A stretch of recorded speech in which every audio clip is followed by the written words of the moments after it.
আসসালামু আলাইকুম ওয়া রাহমাতুল্লাহি ওয়া বারাকাতুহু। বিসমিল্লাহ ওয়াস সালাতু ওয়াস সালামু আলা রাসূলিল্লাহ ওয়া বা'দ। আউযু বিল্লাহি মিনাশ শাইতানির রাজীম। বিসমিল্লাহির রাহমানির রাহিম। ওয়াত-তিনি ওয়াজ-যাইতুনি ওয়া তুরি সিনিনা ওয়া হাযাল বালাদিল আমিন। লাকাদ খালাকনাল ইনসানা ফি আহসানি তাকওয়িম। সাদাকাল্লাহুল আযীম। রাব্বি ইশরাহ লি সাদরি ওয়া ইয়াসসির লি আমরি ওয়াহলুল উকদাতাম মিন লিসানি ইয়াফকাহু কওলি। আমরা শুরুতে আল্লাহ রাব্বুল ইজ্জা ওয়াল জালালের দরবারে শুকরিয়া জ্ঞাপন করছি যে আল্লাহ তাআলা আমাদেরকে সাইয়্যিদুশ শুহুর 12 মাসের মধ্যে থেকে শ্রেষ্ঠতম মাস রমাদানুল মুবারাকে ইফতারির পূর্ব মুহূর্তে মহাবিশ্বের মহাবিশ্বয় মহাগ্রন্থ আল কোরআন আল কারীম থেকে সরাসরি কিছু কথা শুনবার জন্য একত্রিত হওয়ার সুযোগ করে দিয়েছেন। আমরা সবাই পড়ছি কালিমাতুশ শুকর আলহামদুলিল্লাহ। শুরুতেই সূরাতুত তিনের কয়েকটা আয়াত তেলাওয়াত করেছি। এটা কালামুল্লাহ মাজিদের 95 নম্বর সূরা। এই সূরাটা মক্কাতুল মুকাররমাতে নাজিল হয়েছে। এই সূরার আয়াত সংখ্যা 8টা। এই সূরার শুরুতে আল্লাহ তাআলা 4টা কসম করেছেন, ওয়াত-তিনি ওয়াজ-যাইতুনি ওয়া তুরি সিনিনা ওয়া হাযাল বালাদিল আমিন। ওয়াত-তিন, তিনের কসম, ওয়াজ-যাইতুন, যাইতুনের কসম, ওয়া তুরি সিনিন, সিনাই পর্বতের কসম, ওয়া হাযাল বালাদিল আমিন, আর এই নিরাপদ শহরের কসম। তো 4টা শপথ করেছেন বা আল্লাহ তাআলা কসম করেছেন। কসম দিয়ে আল্লাহ তাআলা কোরআনের অনেক সূরা শুরু করেছেন। যেমন একটা সূরায় আল্লাহ ফজরের সময়ের কসম করেছেন, আল্লাহ বলেছেন ওয়াল ফাজর। আল্লাহ আকাশের কসম করেছেন ওয়াস সামা ইযাতিল বুরুজ। আল্লাহ তাআলা সূর্যের কসম করেছেন ওয়াশ শামসি ওয়া দুহাহা। এভাবে আল্লাহ তাআলা তার সৃষ্টির অনেক কিছুর কসম করে গুরুত্বপূর্ণ কোনো মেসেজ বা বার্তা আমাদের সামনে হাজির করেন। তো এই সূরাতে আল্লাহ তাআলা 4টা জিনিসের কসম করে একটা খুবই গুরুত্বপূর্ণ বার্তা মানব মণ্ডলীর জন্য এই সূরাতে তিনি হাজির করেছেন। এই সূরাটা আমাদের অনেকেরই মুখস্থ আলহামদুলিল্লাহ, এবং আল্লাহ রাসূল সাল্লাল্লাহু আলাইহি ওয়াসাল্লাম প্রায় বিভিন্ন নামাজে এই সূরাটা তেলাওয়াত করতেন। বারা ইবনে আযিব রাদিয়াল্লাহু তাআলা আনহু উনি বর্ণনা করেন যে আমি একবার এশার সালাতে আল্লাহ রাসূল সাল্লাল্লাহু আলাইহি ওয়াসাল্লামের কণ্ঠে নামাজে সূরা 3 তিনি তেলাওয়াত করেছেন, আমি নিজ কানে শুনেছি, এবং ওনার কণ্ঠ যে এত মধুর ছিল, আমার জীবনে এত সুমধুর কণ্ঠের তেলাওয়াত আমি শুনি নাই। আল্লাহর হাবিব সাল্লাল্লাহু আলাইহি ওয়াসাল্লামের কোরআন তেলাওয়াতের যে কণ্ঠ এত সুমিষ্ট ছিল, এত চমৎকার ছিল, শুধু তেলাওয়াত শুনেই অনেকে শাহাদা পড়ে মুসলমান হয়েছে। আবু জাহেল মক্কায় নিষেধ করতো যে কেউ যাবা না মুহাম্মদের কাছে, সে পাগল, সে গণক, সে মিথ্যাবাদী, সে জাদুকর, সে স্বামী স্ত্রীর মধ্যে বিচ্ছিন্নতা নিয়ে আসে, সে বাবা ছেলেকে আলাদা করে দেয়, তার কাছেই যাবা না। আর সে যা বলে শুনবাই না, কানে আঙ্গুল দিয়ে রাখবা।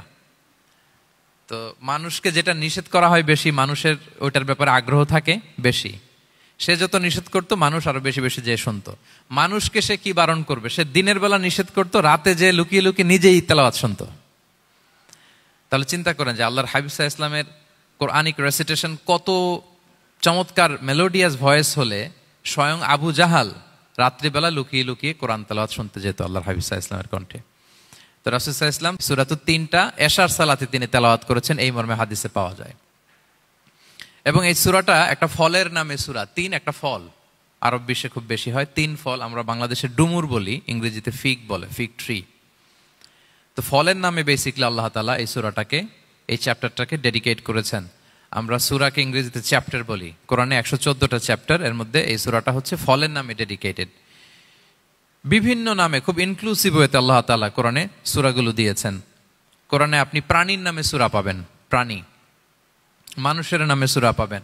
মানুষের মধ্যে 3 ভাগ, মুমিন, তারপর কাফির, এরপর মুনাফিক, প্রত্যেকের নামে সূরা। সূরাতুল মুমিনুন আছে, সূরাতুল কাফিরুন আছে, আবার সূরাতুল মুনাফিকুন আছে। আমাদের দৃশ্য জগতের সবচেয়ে বড় প্রাণীটা হচ্ছে হাতি, তাই না? এই হাতির নামে একটা সূরা আছে, বলেন তো এই সূরার নাম কি? সূরা ফিল। তারপর আমরা যে দেখি আমাদের দৃশ্য জগতের সবচেয়ে ছোট প্রাণী হচ্ছে পিঁপড়া, পিঁপড়ার নামে একটা সূরা আছে, সূরা আন-নামল। আন-নামল মানে পিঁপড়ার সূরা। মাকড়সার নামে সূরা আছে, সূরাতুল আনকাবুত।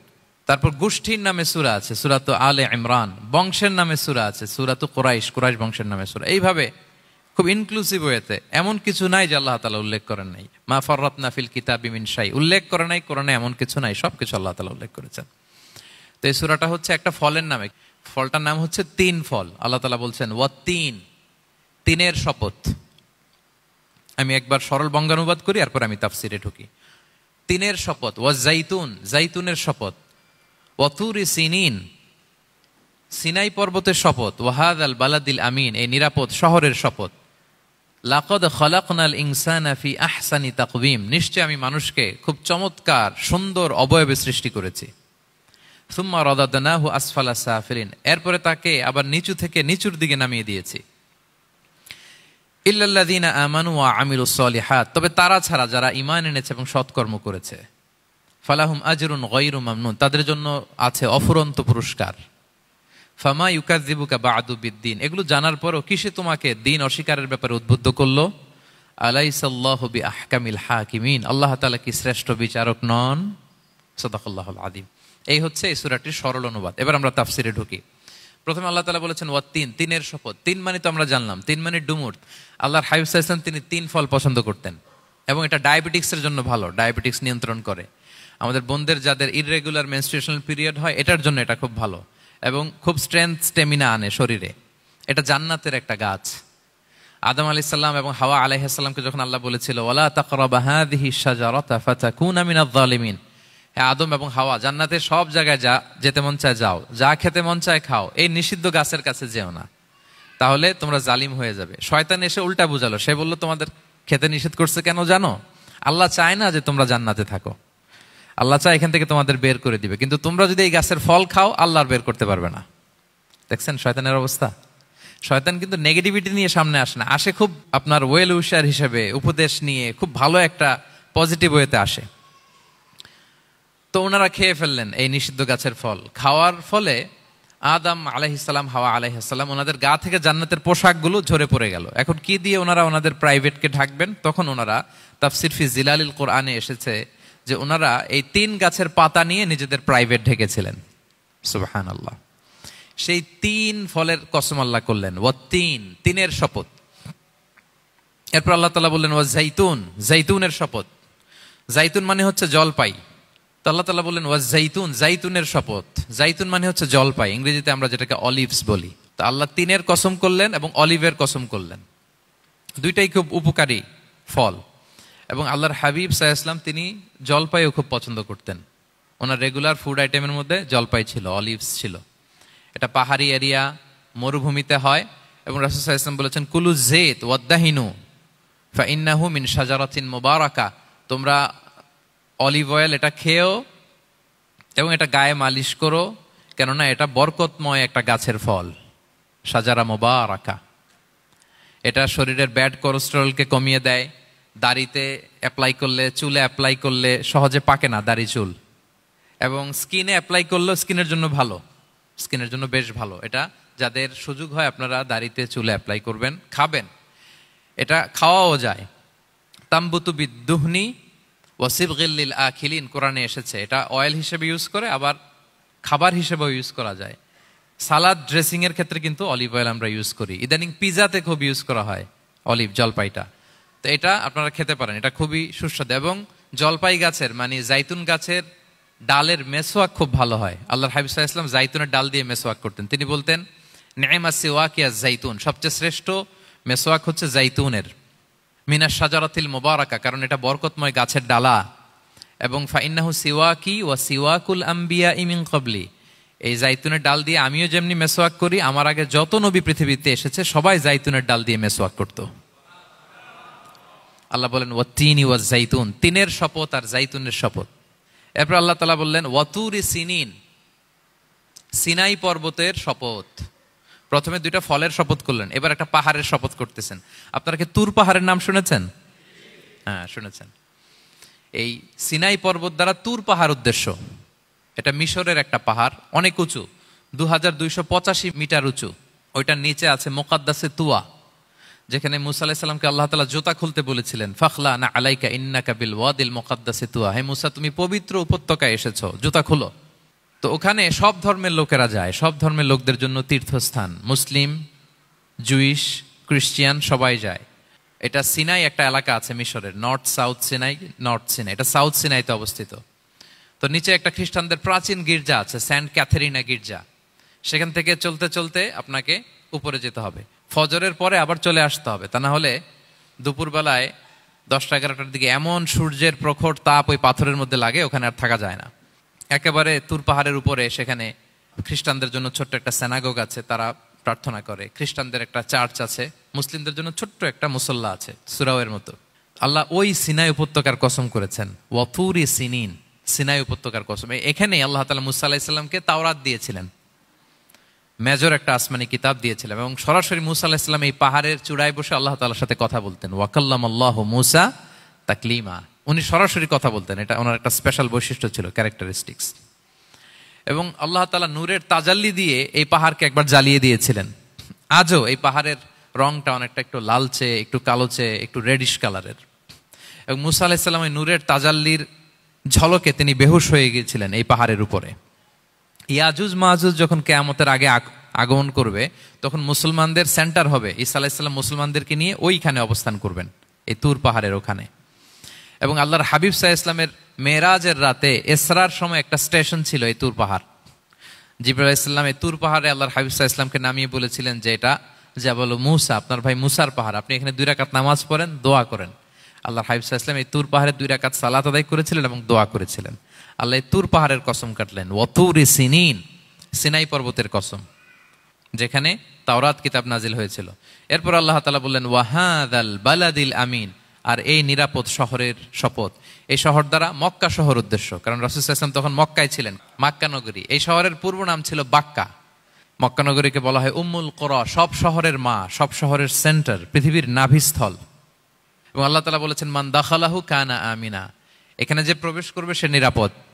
হেরেমের মধ্যে কিন্তু কাউকে আক্রমণ করা যায় না, কোনো খুনিও যদি ঢুকে যায় অ্যাটাক করা যাবে না। তো জাহেলি যুগে এমনটা ঘটতো, কারোর সাথে কারো শত্রুতা হলে, ধরেন যে একজন তার বাবাকে হত্যা করেছে, তো সে তাকে পেয়েছে, ওই লোক বাঁচার জন্য দৌড়াতে দৌড়াতে হেরেমের ভিতরে ঢুকে যেত, কারণ সে জানে যে হেরেমে ঢুকলে সে আমাকে মারবে না। তো পরে সে যখন হেরেম থেকে বেরোতো, আবার তার সাথে যুদ্ধ শুরু হতো।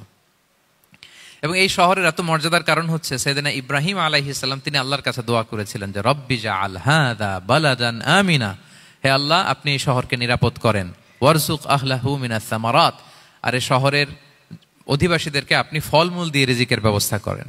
এখনো দেখবেন যে সারা পৃথিবীতে যেই ফল নাই, মক্কাতে ওই ফল আছে। সারা পৃথিবী থেকে ফল ওখানে যায়, এবং মক্কার নেইবরিং সিটি তায়েফ, সেখানে অনেক ফল উৎপাদিত হয়, এখানে আসে। নিরাপদ শহর, বালাদান আমিনা।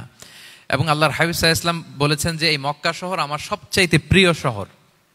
বাধ্য হয়ে তিনি যখন হিজরত করলেন মদিনায়, সেদিন বারবার তিনি মক্কার দিকে পেছনে ফিরে ফিরে তাকান, আর কেঁদে কেঁদে তিনি বলতেছিলেন যে মাক্কাতু আহাব্বুল বিলাদ ইলাইয়া, মক্কা আমার কাছে সবচেয়ে প্রিয় নগরী। লাউলা উখরিজতু লামা খারাজতু, আমাকে যদি জোর করে বের করে দেয়া না হতো, আমি কোনোদিন মক্কা ছেড়ে অন্য কোথাও যেতাম না।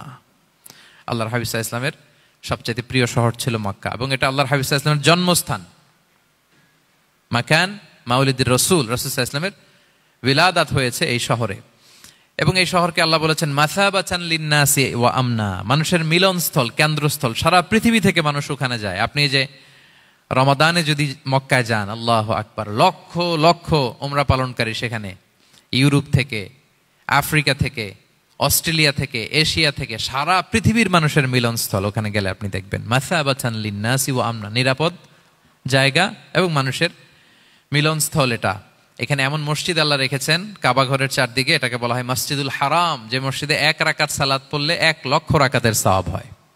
আল্লাহর ঘরকে কেন্দ্র করে তাওয়াফের নির্দেশ দেওয়া হয়েছে, ওয়ালিয়াত তাওয়াফু বিল বাইতিল আতিক। পৃথিবীর কোনো ঘরকে তাওয়াফ করা যায় না, কোনো ঘরকে, এই একটা মাত্র ঘর যেটাকে এর চারদিকে এরকম তাওয়াফ করা যায়। তাহলে এই পবিত্র ঘর, পবিত্র মসজিদ যেই শহরে অবস্থিত, সেই শহরের কসম আল্লাহ করেছেন। আল্লাহ বললেন ওয়াহাদাল বালাদিল আমিন, এই নিরাপদ শহরের কসম, মানে মক্কা শহরের কসম। আমরা আপাত দৃষ্টিতে আমাদের কাছে মনে হচ্ছে 2টা ফলের কসম, একটা পাহাড়ের কসম, একটা নগরীর কসম। আসলে বেসিকলি আল্লাহ তাআলা এই 4টা শপথ দিয়ে 3 নবীর জন্মস্থান, 3 নবীর নবুয়তের কসম করেছেন। কিভাবে সেটা আমি মিলিয়ে দেই। এই যে প্রথমে যে আল্লাহ বলেছেন ওয়াত্তিনি ওয়া জাইতুন, 3 এবং জাইতুনের কসম। পৃথিবীতে সবচেয়ে বেশি 3 এবং জাইতুন কোথায় উৎপন্ন হয় জানেন? ফিলিস্তিনে। কোথায়? শাম দেশে, যেটা হাদিসের পরিভাষায় বলা হয় শাম, বর্তমান ফিলিস্তিন এবং সিরিয়া মিলে। 3 জাইতুন দিয়ে বেসিকলি আল্লাহ তাআলা ফিলিস্তিনের শপথ করেছেন, শাম দেশের শপথ, যেখানকার বেথলহামে ঈসা আলাইহিস সালাম, জেসাস ক্রাইস্ট, তিনি জন্মগ্রহণ করেছেন, ঈসা আলাইহিস সালামের জন্মস্থান। তাহলে 3 জাইতুনের শপথের মাধ্যমে মূলত আল্লাহ তাআলা ঈসা আলাইহিস সালামের জন্মস্থানের শপথ করেছেন, কারণ সেখান থেকে ওহী বিচ্ছুরিত হয়েছে, ওনার কাছে ইনজিল নাজিল হয়েছিল। এবং এই শামের মর্যাদার ব্যাপারে অনেক কথা আল্লাহর হাবিব সাল্লাল্লাহু আলাইহি ওয়াসাল্লাম তিনি বলেছেন। আল্লাহ রাসূল সাল্লাল্লাহু আলাইহি ওয়াসাল্লাম যখন মেরাজে যান, তখন মক্কা থেকে এই শাম দেশে ফিলিস্তিনের বাইতুল মাকদাসে রাসূল সাল্লাল্লাহু আলাইহি ওয়াসাল্লামকে নিয়ে যাওয়া হয়েছিল। এবং রাসূল সাল্লাল্লাহু আলাইহি ওয়াসাল্লাম প্রায় বলতেন, তুবা আলি শাম, শামের জন্য বরকত, কেননা ফেরেশতারা তাদের রহমতের পাখা শাম দেশের উপর বিছিয়ে রেখেছে। এবং তিনি বলতেন, ফিতনার সময় আলাইকুম বিশাম, তোমরা শামে যেও, শামে থেকো। এবং তিনি দোয়া করেছেন, আল্লাহুম্মা বারিক লানা ফি শামিনা, আল্লাহ তুমি আমার শাম অঞ্চলে আল্লাহ তুমি বরকত দিও। এবং হাদিসে এসেছে এই শামই হচ্ছে আরদুল মাহশার, এখানেই হাসর হবে। শাম অঞ্চলকে বিস্তীর্ণ করে এখানেই ময়দানুল মাহশার আল্লাহ তাআলা কায়েম করবেন, হাসরের ময়দান এখানেই হবে। এবং সেখানেই হচ্ছে সানিউল কিবলাতাইন, আমাদের আগের কেবলা কিন্তু বাইতুল মাকদাসের দিকে ছিল, যেটা শামে অবস্থিত, ফিলিস্তিনে বাইতুল মুকাদ্দাস, যেই মসজিদে নামাজ পড়লে 1 রাকাতে 500 রাকাতের সওয়াব। 3টা মসজিদে সালাত পড়লে স্পেশাল ভার্চুর কথা আছে, এর বাইরে আর অন্য মসজিদের বিশেষ কোনো ফজিলত নাই, বাকি সব মসজিদ সমান। এক হচ্ছে মসজিদুল হারাম, 1 রাকাতে 1 লক্ষ রাকাত। 2 নম্বর মসজিদে নববী, 1 রাকাতে 1000 রাকাতের সওয়াব, আর একটা দুর্বল বর্ণনায় 50,000 রাকাতের সওয়াব। 3 নম্বরে এই মসজিদুল আকসা, 1 রাকাতে 500 রাকাতের সওয়াব। এই 3 মসজিদে যেন আমরা যে সালাত আদায় করতে পারি, আল্লাহ তুমি তৌফিক দান করো। 2 মসজিদে তো একেবারেই সহজ যাওয়া, মক্কা মদিনাতে। বাইতুল মাকদাসেও যেন আমরা যেতে পারি, আল্লাহ তুমি সেই পরিস্থিতি আমাদের জন্য তৈরি করে দাও। তো এই বাইতুল মাকদাসের দিকে রাসূল সাল্লাল্লাহু আলাইহি ওয়াসাল্লাম টানা 14 বছর নামাজ পড়েছেন। 14 বছর। প্রথম 13 বছর কোনো সমস্যা হয়নি মক্কায়, কারণ তখন কেবলা বাইতুল মুকাদ্দাস থাকলেও রাসূল সাল্লাল্লাহু আলাইহি ওয়াসাল্লাম সামনে রাখতেন কাবাকে, কেবলা বাইতুল মুকাদ্দাস, কিন্তু তিনি তো মক্কায় ছিলেন নবুয়তের প্রথম 13 বছর, সামনে কাবাকে রাখতেন, তারপরে টু দ্য ডাইরেকশন অফ বাইতুল মুকাদ্দাস। কিন্তু যখন মদিনায় গেলেন তখন তো আর কাবা নাই, তখন রাসূল সাল্লাল্লাহু আলাইহি ওয়াসাল্লাম কাবাকে মিস করতে আরম্ভ করলেন। আর প্রায় আল্লাহর কাছে কামনা করতেন, আমার বংশের গোড়া ইব্রাহিম আলাইহিস সালামের রুট যেখানে, আমার জন্মস্থান, সেই কাবার দিকে যদি আবার কেবলাটা ফিরিয়ে দেয়া হতো। কদ নারা তাকাল্লুবা ওয়াজহিকা ফিস সামা ফালানুওয়াল্লিয়ান্নাকা কিবলাতান তারদাহা। আল্লাহ আয়াত নাযিল করলেন, নবী আপনি আকাশের দিকে তাকিয়ে কি ভাবেন আমি বুঝি, আপনি চান কেবলা যেন আমি মক্কার দিকে ঘুরিয়ে দেই। আল্লাহ তাআলা ঘুরিয়ে দিলেন। আল্লাহ বলেন, ফাওয়াল্লি ওয়াজহাকা শাতরাল মসজিদিল হারাম, এখন থেকে মসজিদুল হারামের দিকে আপনি টু দ্য ডাইরেকশন অফ কেবলা নামাজ পড়বেন। কেবলা চেঞ্জ হয়ে গেল। তো মদিনায় যে 16-17 মাস, আর মক্কায় 13 বছর, মোট 14 বছর আল্লাহর হাবিব সাল্লাল্লাহু আলাইহি ওয়াসাল্লাম এই মসজিদুল আকসার দিকেই হয়েই তিনি নামাজ পড়েছেন। এটা আমাদের আগের কেবলা ছিল। এবং শেষে কিয়ামতের আগে যে মালহামার যুদ্ধ হবে, তখন রাসূল সাল্লাল্লাহু আলাইহি ওয়াসাল্লাম বলেছেন, মালহামার যুদ্ধের সময় মুসলমানদের ফুস্তাদ বা তাবু হবে, শিবির হবে এই ফিলিস্তিনের দামেস্কের পাশে আল গৌতা নামে এক জায়গা আছে, ওই গৌতাতে। এবং ঈসা আলাইহিস সালাম এসে যে দাজ্জালকে হত্যা করবেন, সেটাও ওই শামে, ফিলিস্তিনের বাবুল লুদ এখনো একটা জায়গা আছে, ওই জায়গাটার নাম এখনো বাবুল লুদ, ওখানে তিনি দাজ্জালকে হত্যা করবেন।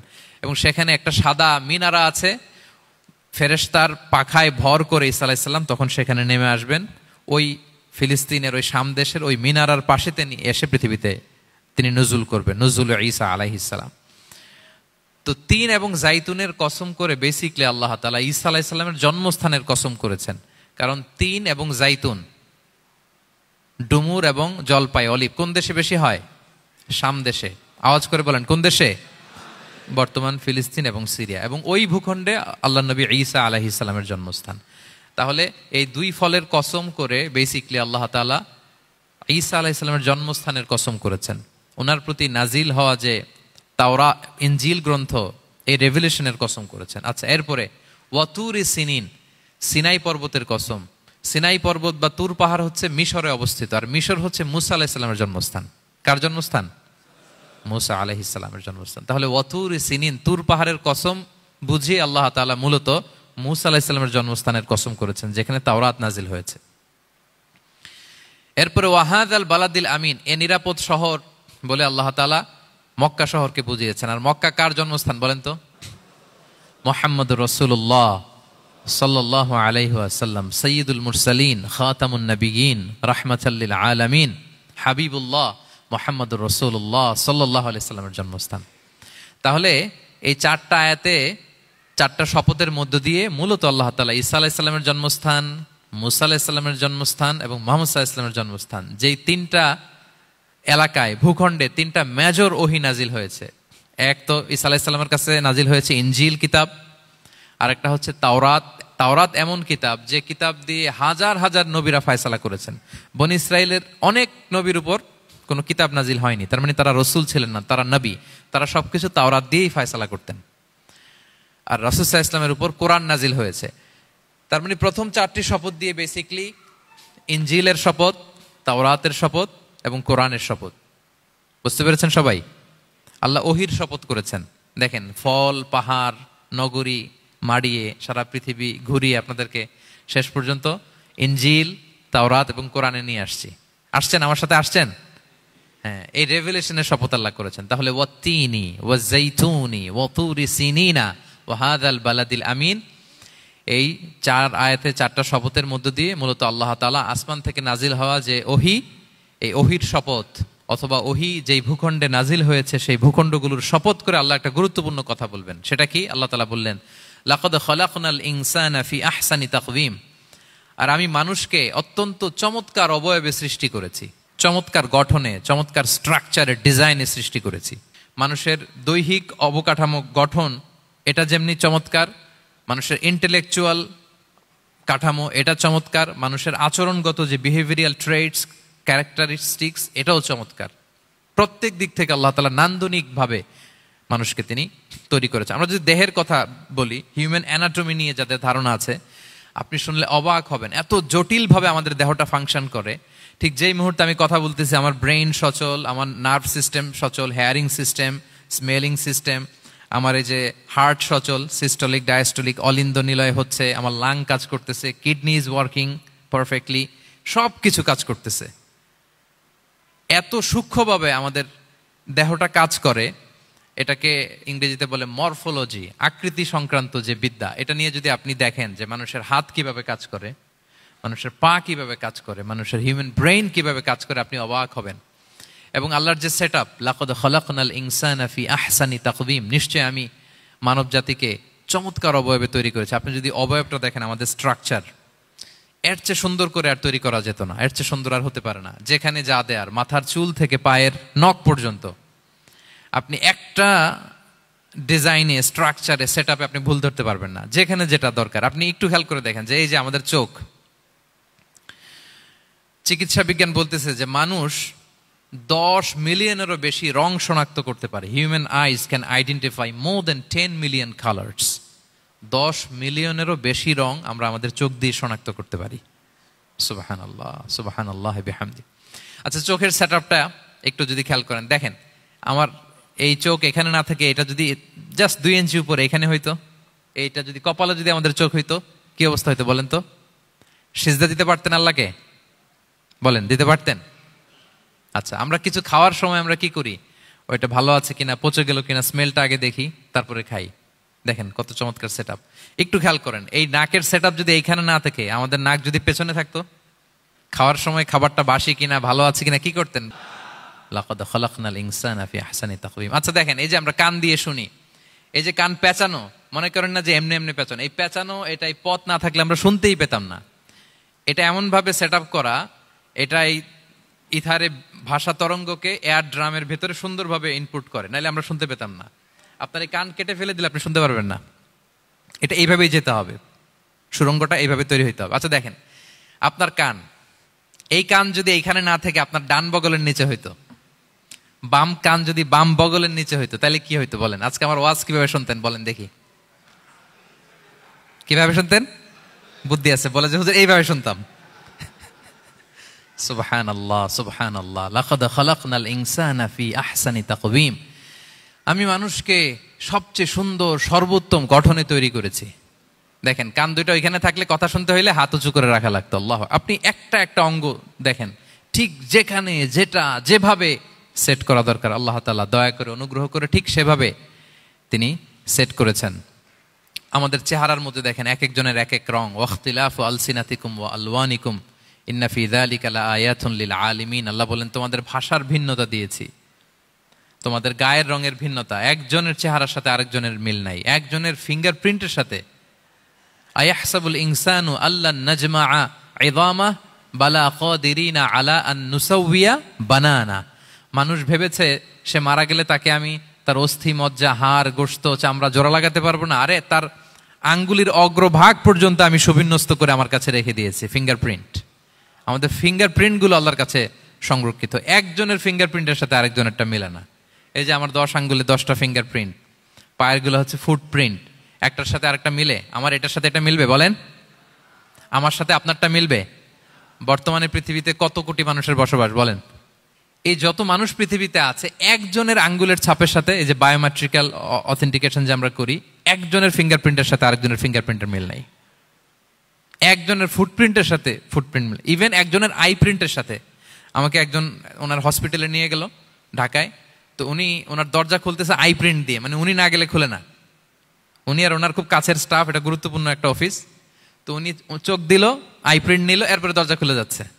দেখেন, একজনের আই প্রিন্টের সাথে আরেকটা আই প্রিন্ট মেলে না। সুবহানাল্লাহ। প্রিয় ভাইরা, একজনের ফিঙ্গারপ্রিন্টের সাথে আরেকজনের ফিঙ্গারপ্রিন্টের কোনো মিল আছে পৃথিবীতে? ফুটপ্রিন্টের সাথে, আই প্রিন্টের সাথে? কারণ ডিজাইনারটা কে বলেন তো? হুয়াল্লাযী ইউসাউবিরুকুম ফিল আরহামি কাইফা ইয়াশা। মায়ের পেটে থাকতেই আল্লাহ তাআলা এগুলো ডিজাইন করে দিয়েছেন। আমি কেমন হব, আমার বৈশিষ্ট্য কেমন হবে, এই যে আমি যে আমার বাবা দাদা 14 পুরুষের ডিএনএ বয়ে বেড়াই, এগুলো সব নিয়ে আমার বৈশিষ্ট্য, আমার কণ্ঠস্বর, আমার ক্যারেক্টারিস্টিক্স, আমার ফিচার কেমন হবে, সব তিনি আল্লাহ তাআলা মায়ের পেটে থাকতে ডিজাইন করে দিয়েছেন। সুবহানাল্লাহ। আল্লাহ বলছেন, লাকাদ খালাকনাল ইনসানা ফি আহসানি তাকওয়িম। প্রিয় ভাইরা, কসম করার পরে আল্লাহ যে কথাটা বলেন, এটা অনেক গুরুত্বপূর্ণ, খুবই গুরুত্বপূর্ণ বার্তা।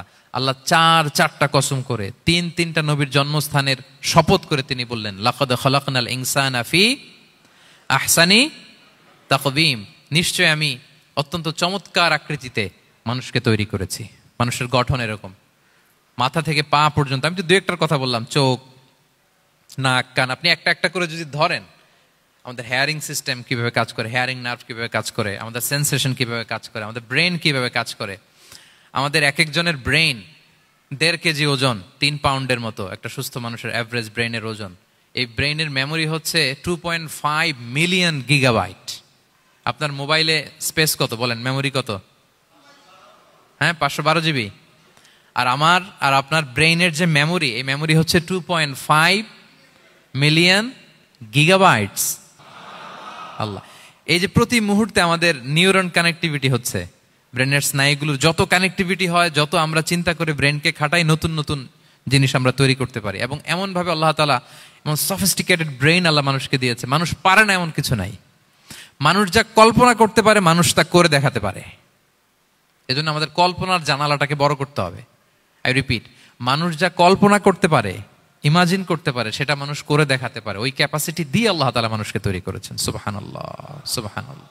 লাকাদ খালাকনাল ইনসানা ফি আহসানি তাকওয়িম। এই ব্রেনকে খাটিয়ে মানুষের কত ইনভেনশন, কত ডিসকভারি, মানুষ সভ্যতার পর সভ্যতা বিনির্মাণ করেছে। চোখ ধাঁধানো মানুষের আবিষ্কার, তাক লাগিয়ে দিয়েছে গোটা বিশ্বে একটার পর একটা করে। আল্লাহ এমন ভাবে মানুষকে তিনি তৈরি করেছেন। লাকাদ খালাকনাল ইনসানা ফি আহসানি তাকওয়িম। চমৎকার অবয়বে, তার দৈহিক অবয়ব যেমনি সুন্দর, তার বুদ্ধিগত, তার চিন্তাগত, তার ইন্টেলেক্ট, এটাও তেমন সুন্দর, এটাও তেমন চমৎকার। পৃথিবীর কোনো প্রাণীকে আল্লাহ তাআলা এরকম হিউম্যান ব্রেনের মতো এরকম সফিস্টিকেটেড ব্রেন দিয়ে, ইন্টেলেক্ট দিয়ে তৈরি করেনি। এজন্য সব প্রাণী থেকে মানুষ আলাদা। সব প্রাণী থেকে মানুষের চিন্তা, বিবেক, বুদ্ধি এগুলো আলাদা। তাহলে দেখেন, মানুষের শ্রেষ্ঠত্ব মূলত এগুলোর দ্বারা। মানুষ যদি তার চিন্তা, বিবেক, বুদ্ধি খাটায়, সে শ্রেষ্ঠ হয়ে যায়। আমি একটা কথা প্রায় বলি যে, মানুষ যদি ভালো হয়, সে ফেরেশতার চেয়েও ভালো। আর মানুষ যদি খারাপ হয়, সে পশুর চেয়েও নিকৃষ্ট। আল্লাহ বলেন, উলাইকা কাল আনআমি বাল হুম আদাল লাহুম কুলুবুল লা ইয়াফকাহুনা বিহা ওয়া লাহুম আ'য়ুনুল লা ইউবসিরুনা বিহা ওয়া লাহুম আযানুল লা ইয়াসমাউনা বিহা উলাইকা কাল আনআমি বাল হুম আদাল। তাদের হৃদয় আছে, ওটা দিয়ে অনুধাবন করে না সত্যকে। চোখ আছে, ওটা দিয়ে সে সত্যটা দেখে না। কান আছে, হকের কথা শোনে না। উলাইকা কাল আনআম, আল্লাহ বলেন তারা প্রাণীর মতো, চতুষ্পদ জন্তুর ন্যায়। শুধু অতটুকুই না, বালহুম আদাল, তারা তার চেয়েও নিকৃষ্ট, তার চেয়েও নিকৃষ্ট। তাহলে মানুষ ভালো হলে সে ফেরেশতাকে ছাড়িয়ে যায়, আর মানুষ নিকৃষ্ট হলে সে পশুত্বকে হার মানায়। কথা বুঝতে পেরেছেন? মানে আমরা ভালো হলে সবচেয়ে ভালো, খারাপ হলে সবচেয়ে খারাপ। একটা পশু আর একটা পশুকে হত্যা করে কেটে 20 টুকরা করছে, এরকম কোন নিউজে আসছে কোনোদিন? কিন্তু আশরাফুল মাখলুকাত মানুষ তার মতো রক্তে মাংসে গড়া আরেকটা মানুষকে নির্মমভাবে হত্যা করে কেটে 20 টুকরা করে বস্তাবন্দি করে ডোবার মধ্যে ফেলে রাখছে। এরকম নিউজ আছে না বলেন? আছে। মানুষ তার মতো একটা মানুষকে নির্মমভাবে হত্যা করে। এরকমও তো আছে যে কেরোসিন দিয়ে তার মতো আরেকটা মানুষকে সে জ্বালিয়ে দিয়েছে, আছে না নাই বলেন? গ্রামের পর গ্রাম জ্বালিয়ে দেয়, জনপদের পর জনপদ ধ্বংস করে দেয়, বোমা মেরে শহর উড়িয়ে দেয়।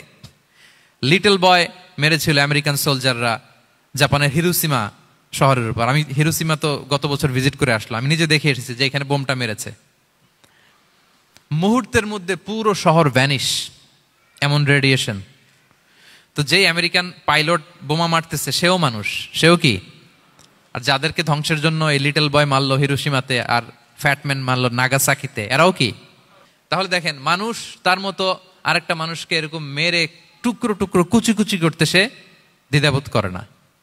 আল্লাহ, মানুষ গণহত্যা চালায়, জেনোসাইড। এই যে আমাদের বাংলাদেশে তো কিছুদিন আগে হলো গণহত্যা, হেলিকপ্টার থেকে গুলি করে বাচ্চা মেরে ফেলতেছে। কার বাচ্চা, কার কলিজার টুকরা সন্তান, ডোন্ট কেয়ার। জনগণের টাকায়, ট্যাক্সের টাকায় কেনা বুলেট, হেলিকপ্টার দিয়ে জনগণকে, ছাত্রদেরকে হত্যা করা হয়েছে। দেখেন, সেও মানুষ। যারা হত্যা করতেছে, গণহত্যা, জেনোসাইড চালিয়েছে, তারাও মানুষ।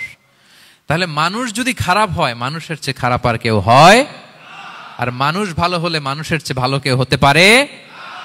মানুষ এমন জায়গায় যেতে পারে যেখানে ফেরেশতারাও যেতে পারে না। জিবরাইল আলাইহিস সালামের যাওয়ার সীমানা যেখানে শেষ, মুহাম্মদ সাল্লাল্লাহু আলাইহি ওয়াসাল্লামের ঊর্ধ্ব জগতের কাহিনী সেখান থেকে শুরু। আল্লাহু আকবার।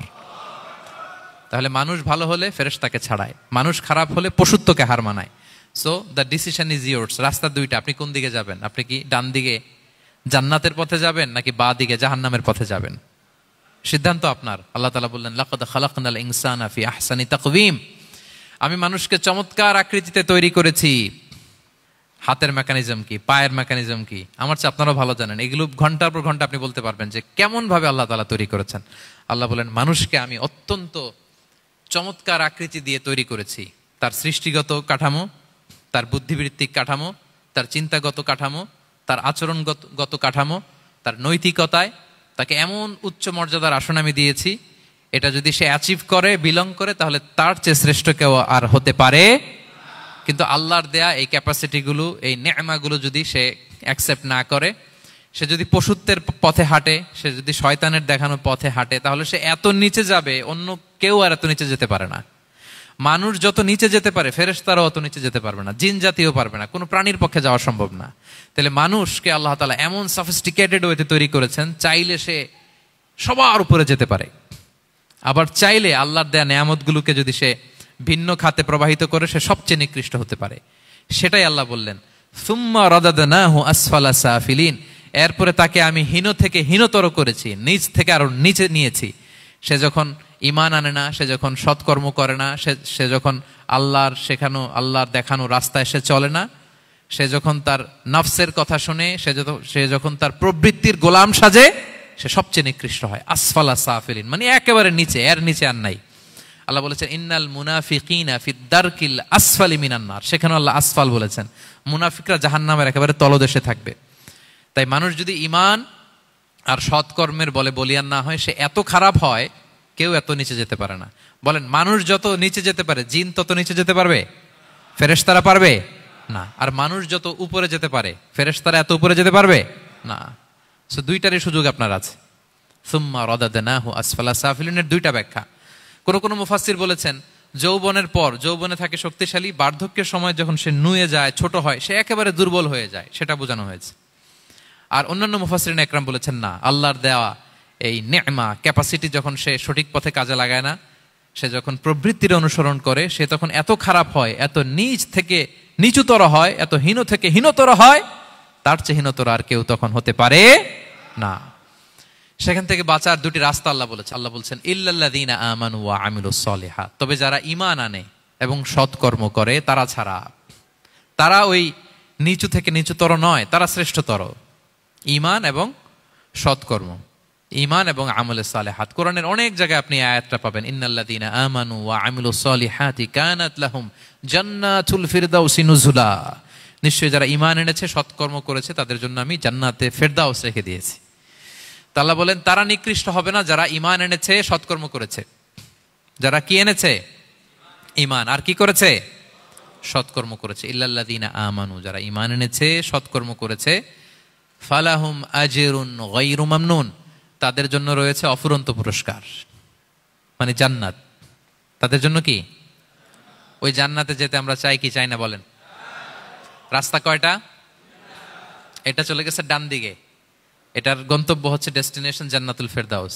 আর এটা শয়তানের পথ, এটা আপনার প্রবৃত্তির দেখানো পথ, এটা চলে গিয়েছে জাহান্নামে। So now the decision is years. আপনার ডিসিশন, কোন দিকে যাবেন, ডানে না বায়ে? জান্নাতে না জাহান্নামে? জান্নাতে যেতে চাই আমরা। ফালাহুম আজরুন গায়রু মামনুন, তাদের জন্য আছে অফুরন্ত নেয়ামত, অফুরন্ত পুরস্কার। আমরা যেন সেই পুরস্কার লাভে ধন্য হতে পারি, আমরা সবাই বলি আমিন। আল্লাহ বলেন এইভাবে 4টা কসম করার পরে, এত গুরুত্বপূর্ণ বার্তা হাজির করার পরে, তোমার ঘুমন্ত বিবেককে জাগিয়ে তোমাকে বার্তা দেওয়ার পরেও কিভাবে তুমি অস্বীকার করতে পারো আখিরাতকে?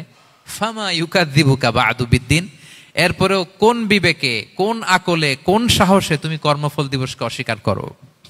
কোন সাহসে? এখানে দিন দ্বারা উদ্দেশ্য কর্মফল। ভালো করলে যে ভালো পাবে, খারাপ করলে যে খারাপ পাবে। দিনের অনেক অর্থ, এটার তাফসিরে গেলে সময় কুলাবে না। ফামা ইউকাযযিবুকা বা'দু বিদ্দিন, এরপরেও কর্মফলকে অস্বীকার করার সাহস তুমি কোত্থেকে পাও? কিসে তোমাকে উদ্বুদ্ধ করে কর্মফল দিবসকে অস্বীকার করতে? আলাইসাল্লাহু বিআহকামিল হাকিমিন, আল্লাহ তাআলা কি শ্রেষ্ঠ বিচারক নন? সূরা আবু দাউদে আল্লাহর হাবিব সাল্লাল্লাহু আলাইহি ওয়াসাল্লাম বলেন, কেউ যদি সূরাতুত তিন তেলাওয়াত করে, করতে করতে যদি শেষ আয়াতে চলে আসে, আর সে যখন পড়ে আলাইসাল্লাহু বিআহকামিল হাকিমিন, আল্লাহ তাআলা কি শ্রেষ্ঠতম বিচারকদের মধ্যে সর্বশ্রেষ্ঠ বিচারক জাজ নন, তখন সে যেন উত্তর দেয়, এটা তো আল্লাহর প্রশ্ন। আলাইসাল্লাহু বিআহকামিল হাকিমিন, আল্লাহ আমাদেরকে প্রশ্ন ছুড়ে দিয়েছেন যে আল্লাহ তাআলা কি শ্রেষ্ঠ বিচারক নন। তখন যে তেলাওয়াত করে সে যেন বলে বালা বালা ওয়া আনা আলা যালিকা মিনাশ শাহিদিন।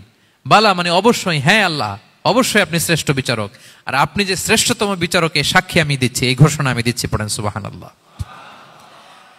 আপনি দেখবেন মসজিদুল হারামে, হারামাল মাক্কিতে যখন তেলাওয়াত করে ইমাম সাহেবরা, এই আয়াতের পরেই যদি রুকুতে যায়, দেখবেন ফিসফিস করে বলে যে বালা বালা ওয়া আনা আলা যালিকা মিনাশ শাহিদিন। আমি নিজে শুনেছি, দেখবেন ওনার এটা পরে, কারণ আল্লাহ এখানে প্রশ্ন ছুড়ে দিয়েছেন। আর উত্তর হিসেবে বলতে হবে বালা ওয়া আনা আলা যালিকা মিনাশ শাহিদিন, আল্লাহ অবশ্যই আপনি শ্রেষ্ঠ বিচারক। আল্লাহর চাইতে শ্রেষ্ঠ বিচারক আর হতে পারে? আমরা কত লাকি যে আল্লাহর আহকামুল হাকিমিন হিসেবে বিচারক পেয়েছি। হ্যাঁ, আমাদের বিচার যদি অন্য কেউ করতো, নিজেরা যদি নিজেদের, আল্লাহ যদি বলতো তোরটা বিচার তুই কর আর তোরটা তুই কর, কি অবস্থা হইতো বলেন? যার সাথে যার শত্রুতা আছে ওইখানে দেখাই দিত। কিন্তু আমরা বিচারক হিসেবে পেয়েছি কাকে? আল্লাহ কি পার্সিয়ালিটি করবে বিচারে? স্বজন প্রীতি করবে? কারো উপর জুলুম করবে? কাউকে ঠকাবে? আল্লাহ বলেন ওয়ামা আনা বিযাল্লামিল লিল আবিদ, আমি কখনো আমার বান্দার উপর জুলুম করি না, জুলুম করি না। নাদাউল মাওয়াজিনাল কিসতা লিয়াউমিল কিয়ামা, কিয়ামতের দিন আমি মিজান নামে এমন এক ন্যায় বিচারের মানদণ্ড স্থাপন করব, ফালা তুযলামু নাফসুন শাইআ, এক বিন্দু পরিমাণ কেউ মাজলুম হবে না, এক বিন্দু পরিমাণ কেউ মাজলুম হবে না। এজন্য দুনিয়াতে যদি বিচার না পান, আল্লাহর দরবার বিচারটা দিয়ে রাখেন, সেদিন বিচার হবে। আহকামুল হাকিমিন আপনারা ঠকাবে না। দুনিয়াতে বিচার পান নাই, মাজলুম হয়েছেন, মানুষ ভুল বুঝছে, কেউ আপনারে ঠিক মতো বুঝে নাই, আপনার কথাটা কাকে বলবেন? বিপদে পড়লে ক্রাইসিস মোমেন্টে কাকে শেয়ার দিবেন? না ফেসবুকে শেয়ার দিবেন? আমরা তো ফেসবুকে শেয়ার দিয়ে দিই এখন। ফেসবুকে শেয়ার দেওয়ার আগে, বন্ধুকে শেয়ার দেওয়ার আগে, স্ত্রীর কাছে শেয়ার করার আগে আমার সমস্যার কথা আগে শেয়ার করব কাকে? কারণ আলাইসাল্লাহু বি আহকামিল হাকিমিন, আল্লাহ বলছেন আমি কি শ্রেষ্ঠ বিচারক নই? বালা বালা ইয়া রব ওয়া আনা আলা যালিকা মিনাশ শাহিদিন, অবশ্যই আল্লাহ আপনি শ্রেষ্ঠ বিচারক। ক্লিয়ার হয়েছে না সবার কাছে? শপথ কয়টা ছিল? 4টা।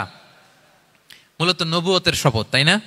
নবুয়ত আমাদের জন্য সবচাইতে বড় নেয়ামত। কারণ নবীরা যদি আমাদেরকে এই তথ্যগুলো না দিতেন, আমরা জান্নাত জাহান্নাম চিনতাম? ভাইরা বলেন তো, আখেরাত চিনতাম? এই যে আখেরাত হবে, পুলসিরাত হবে, day of judgment, day of accountability, আল্লাহর সুপ্রিম কোর্টের কাঠ গড়ায় পাই টু পাই হিসাব দিতে হবে, নবীরা না এসে বললে আমরা এত বুঝতাম না। নবীরা জান্নাত জাহান্নাম চিনিয়েছে, আল্লাহর বিশদ পরিচয় আমাদের সামনে তুলে ধরেছে। আখিরাতের পরিচয়, লাইফ আফটার ডেথ কিরকম হবে, সবকিছু আমাদের কাছে তুলে ধরেছে। সো নবুয়ত আল্লাহ তাআলার পক্ষ থেকে অনেক বড় নেয়ামত। 2 নম্বর নেয়ামত হচ্ছে আল্লাহ তাআলা আমাদেরকে যে ক্যাপাসিটি দিয়েছে, বুদ্ধিমত্তা, ইন্টেলেক্ট, বিচার বিশ্লেষণ, যেটা দিয়ে আমরা অন্যান্য সব প্রাণী থেকে আলাদা, এটাও আল্লাহর বড় নেয়ামত। এই নেয়ামতের শুকরিয়া যেন আমরা করি। এবং আমি যেটা বলেছি, মানুষ যেটা কল্পনা করতে পারে সেটা সে করেও দেখাতে পারে। সো আল্লাহ তাআলা যাকে যেই কোয়ালিটি দিয়েছে, ক্যাপাসিটি দিয়েছে, আমরা যেন এই নেয়ামতের শুকরিয়া করি। নেয়ামতের শুকরিয়া করলে এই নেয়ামত দেওয়ার ধারাবাহিকতা এটা বাড়িয়ে দেয় কে? লা ইন শাকারতুম লা আযীদান্নাকুম ওয়া লা ইন কাফারতুম ইন্না আযাবি লাশাদীদ। শুকরিয়া করলে নেয়ামত আরো বাড়িয়ে দেব। তাহলে প্রথম নেয়ামত ছিল নবুয়ত, প্রফেটহুড, প্রফেসি। এটা অনেক বড় নেয়ামত। এই রেভেলেশন এসে আমাদেরকে এনলাইটেন করেছে। তা না হলে আমাদের গডকে, গডের ফিচার কি, আখেরাত কি, জান্নাত কি, জাহান্নাম কি, the concept of punishment, concept of আখেরা, কিছুই আমরা ভালোভাবে বুঝতাম না। এটার শপথ আল্লাহ করেছেন। আল্লাহ আমাদেরকে নেয়ামত দিয়েছেন, ক্যাপাসিটি দিয়েছেন, সক্ষমতা দিয়েছেন, সবচাইতে সফিস্টিকেটেড ব্রেন দিয়ে তৈরি করেছেন। এটা একটা বড় নেয়ামত। এবং রাস্তা দেখিয়ে দিয়েছেন, হয় ডানে নয় বায়ে। এবং তিনি আশ্বাস দিয়েছেন যে তোমাদেরকে সঠিক ফায়সালার মাধ্যমে বিচার করা হবে সেদিন। তাই আমাদের বিপদে আপদে সব সময় আমরা যেন ফরিয়াদ করি এক মহান সত্তার কাছে। বলুন তো আওয়াজ করে, তিনি কে? আল্লাহর কাছে যেন আমরা ফরিয়াদ করি। আল্লাহ তাআলা আমাদের সবাইকে কথাগুলো বুঝা আর আমল করার তৌফিক দান করুক। হাযা মা ইনদি ওয়াল ইলমু ইনদাল্লাহি আলাইহি তাওয়াক্কালতু ওয়া ইলাইহি উনীব। সুবহানাকাল্লাহুম্মা ওয়া বিহামদিকা আশহাদু আল্লা ইলাহা ইল্লা আনতা আস্তাগফিরুকা ওয়া আতুবু ইলাইক। দুনিয়া কিছুই না, কিচ্ছু না দুনিয়া। সকালে আপনি না থাকলে আপনাকে বিকেলেই এরা মাটি দিয়ে আসবে। চোখ বন্ধ করে চিন্তা করবেন, রাত্রেবেলা আপনি পৃথিবীতে নাই, আপনার স্ত্রী, আপনার সন্তান, আপনার প্রতিষ্ঠান, আপনার সংগঠন, আপনার সবকিছু কি থেমে আছে না চলছে?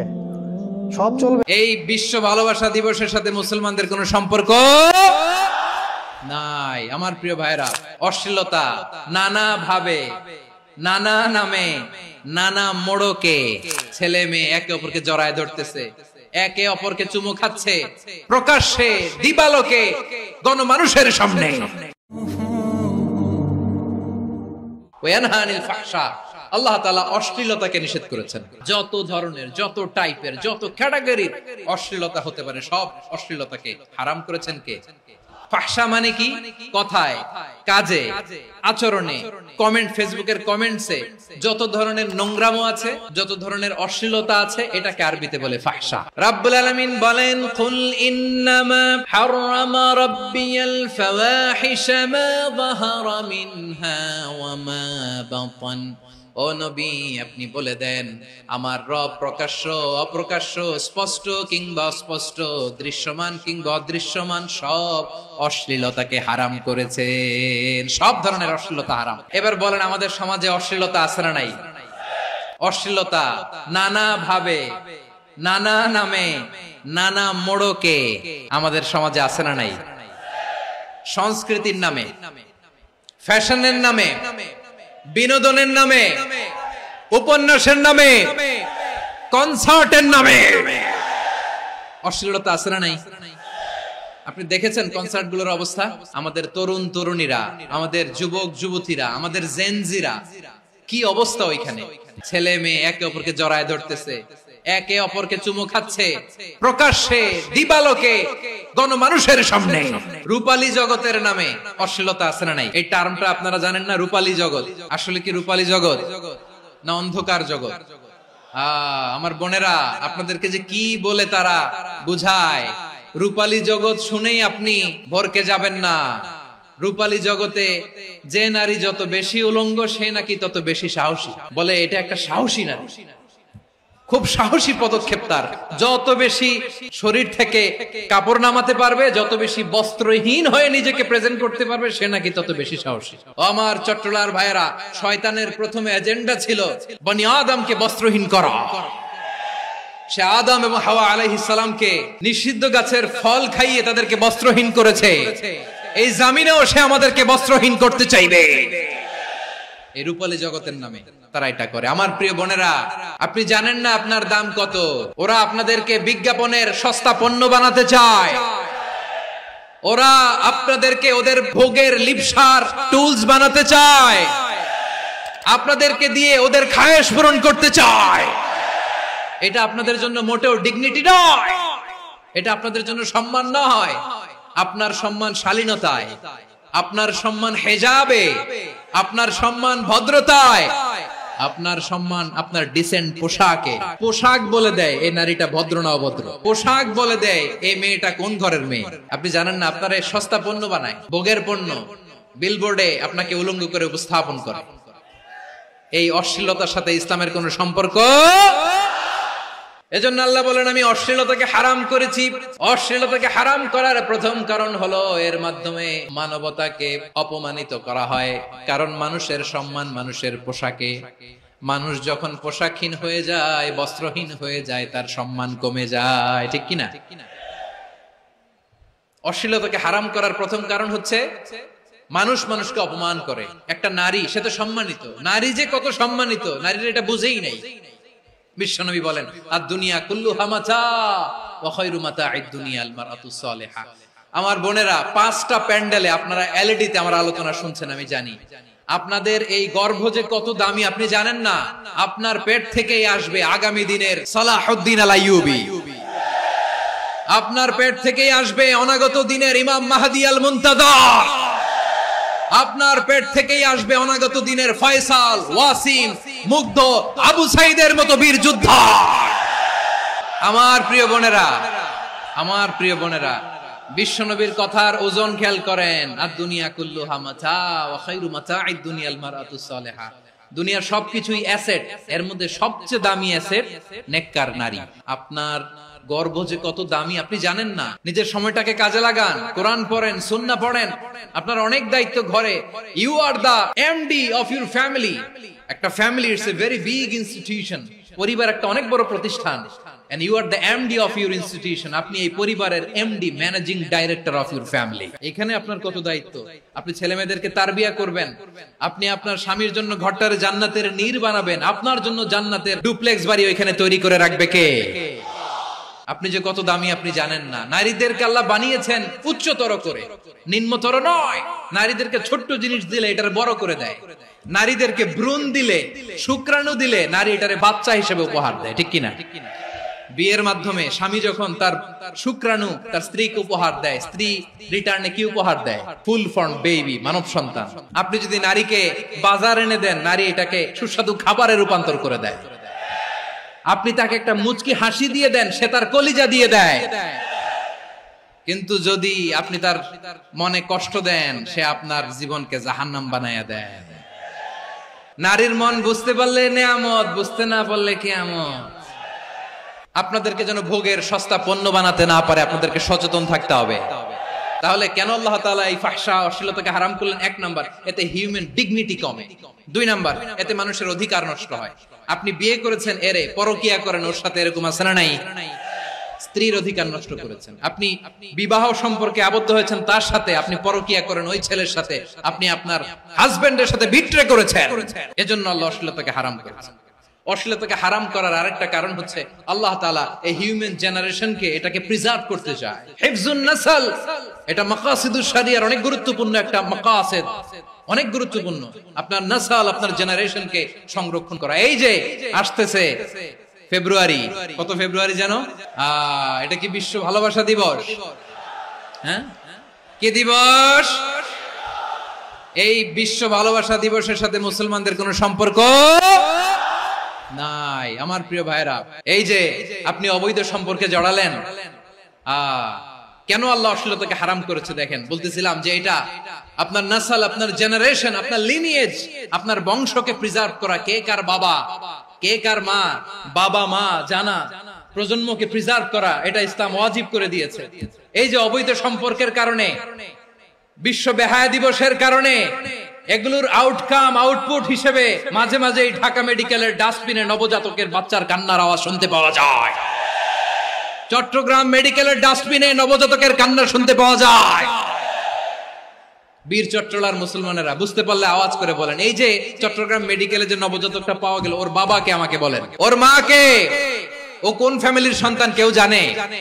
আপনি হিউম্যান ডিগনিটিকে অপমান করেছেন না? আপনি তার ভবিষ্যৎকে অন্ধকার করেছেন না? আপনি তার লিনিয়েজকে প্রশ্নবিদ্ধ করে দিয়েছেন না?